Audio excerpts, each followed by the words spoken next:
If you're feeling constantly exhausted, overwhelmed, or like your brain just isn't working the way that it used to, you might be closer to burnout than you realize. And I want to share the biggest lessons I learned before it's too late. In this video, I'm sharing the things that I wish I knew before hitting burnout, the red flags that I ignored, the mistakes I made, and what I would do differently if I could go back. Make sure to watch until the end because I'll be sharing the one shift that I made that completely changed how I recover from stress and how you can do it too. I also have a free guide for you as a gift. You can grab it in the description after you watch this video. Hi, I'm Lesha, a nutritionist specializing in burnout recovery for high-achieving women. I help women reclaim their energy, balance the hormones, and finally feel like themselves again. Because I know firsthand what happens when you ignore the warning signs of burnout. Here's what I wish I knew. I wish I had taken fatigue seriously sooner. Being tired all the time seemed normal. Success requires hustle, pushing through, and doing more. At least that's what high achievers are told. Feeling exhausted every morning became just another thing to overcome. Coffee helped. Powering through worked for a while. But when bone-deep fatigue set in, no amount of sleep or caffeine could fix it. Energy felt non-existent. Simple tasks became overwhelming. But instead of slowing down, my response was always the same. Try harder. Ignoring exhaustion led straight to burnout.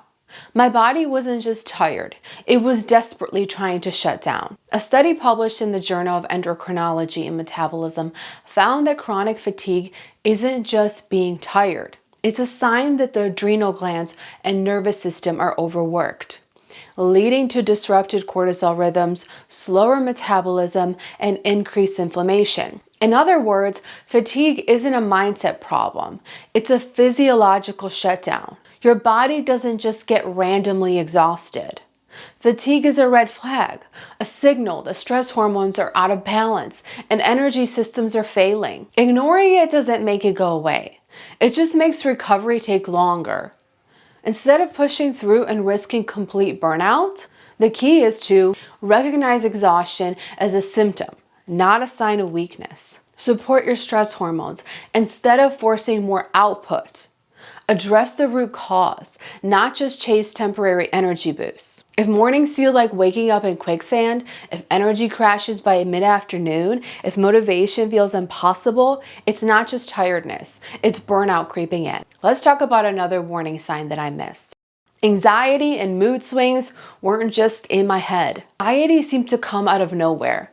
Heart racing, feeling on edge for no reason, a constant sense of urgency, even when everything was fine. Small noises felt jarring. Simple decisions became overwhelming. Irritability became the norm, snapping at people over things that didn't matter. The guilt hit later, but the reactions were still out of my control. For the longest time, I thought it was just an emotional problem. Maybe I was overwhelmed or just stressed. But looking back, it was clear. This wasn't a mindset issue. It was burnout hijacking my nervous system and making my body react like it was under constant threat. A study published in the Journal of Neuroendocrinology found that chronic stress floods the brain with cortisol, which shrinks the hippocampus, the part responsible for emotional regulation, and overactivates the amygdala, the part that detects threats. This means the mood swings, bursts of anxiety, and constant irritability weren't just me being emotional. They were signs that my brain was stuck in survival mode. Your brain isn't overreacting on purpose. It's trying to adapt to the chronic stress. When cortisol and adrenaline stay elevated for too long, your body starts perceiving everything as a threat, even small everyday things. This is where the fight or flight response gets triggered by things that used to seem normal. The real key to breaking this cycle isn't just trying to relax or practice deep breathing. It's about addressing what's causing the nervous system to stay stuck in overdrive. Here's what made a difference for me. Regulating cortisol naturally through morning light exposure and consistent routine, supporting my nervous system with magnesium supplements, and prioritizing restorative sleep, training my body to feel safe again through structured recovery, not by pushing through more stress. I wish I hadn't used sugar and caffeine as survival tools. Mornings weren't possible without caffeine. Before anything else, coffee was my first priority. The stronger, the better. Only thing that felt like it could keep exhaustion at bay. But what happened next? By 2 or 3 p.m., the crash hit. Energy levels plummeted, focus faded, and productivity slowed to a crawl. The only way to get through it? More caffeine or something sweet. So the cycle went like this: morning coffee, afternoon cravings, constant energy crashes. It felt like normal habits, just part of the daily grind. But what I didn't realize was that this habit loop was actually keeping my stress hormones completely out of balance. A study published in the Journal of Nutrition and Metabolism found that drinking caffeine first thing in the morning suppresses natural cortisol production, leading to increased reliance on stimulants and more intense energy crashes later in the day. And the sugar? It made things worse, causing blood sugar spikes, triggering insulin surges, and sending my energy on a constant roller coaster. This wasn't about willpower. It was a hormonal and metabolic imbalance that was keeping me stuck in burnout. Instead of using coffee and sugar as my go-to survival tools, the key was to reset my energy naturally. This meant waiting 90 minutes before drinking coffee, giving my body time to produce natural cortisol first. Prioritizing protein and healthy fats in the morning to stabilize blood sugar and prevent crashes. Replacing sugar-fueled energy boosts with real fuel, nutrient-dense meals instead of quick fixes. Once this cycle was broken, my energy levels stabilized for the first time in years. Before making this shift, coffee felt like a lifeline. Sugar felt necessary to get through the day. Every time the caffeine wore off or the sugar crashed, exhaustion hit harder. My body wasn't getting real sustainable energy. It was just being pushed into overdrive. After adjusting my caffeine intake and breaking my sugar dependence, my energy finally stabilized. No more crashes, no more midday slumps, no more feeling like my entire day depended on caffeine. I wish I had understood that my weight gain wasn't just about food and exercise. The solution always seemed so simple: cut carbs, eat less, move more. So when the weight started creeping up, especially around my midsection, the natural response was to double down on discipline, cutting calories even lower, going harder in the gym, eliminating carbs, tracking every bite like my life depended on it. But no matter what I tried, nothing changed. My body felt stuck. The harder I pushed, the more resistant it became. And here's what I didn't realize. The real issue wasn't about calories or exercise. It was about chronic stress and hormonal imbalances that were driving fat storage, particularly around my belly.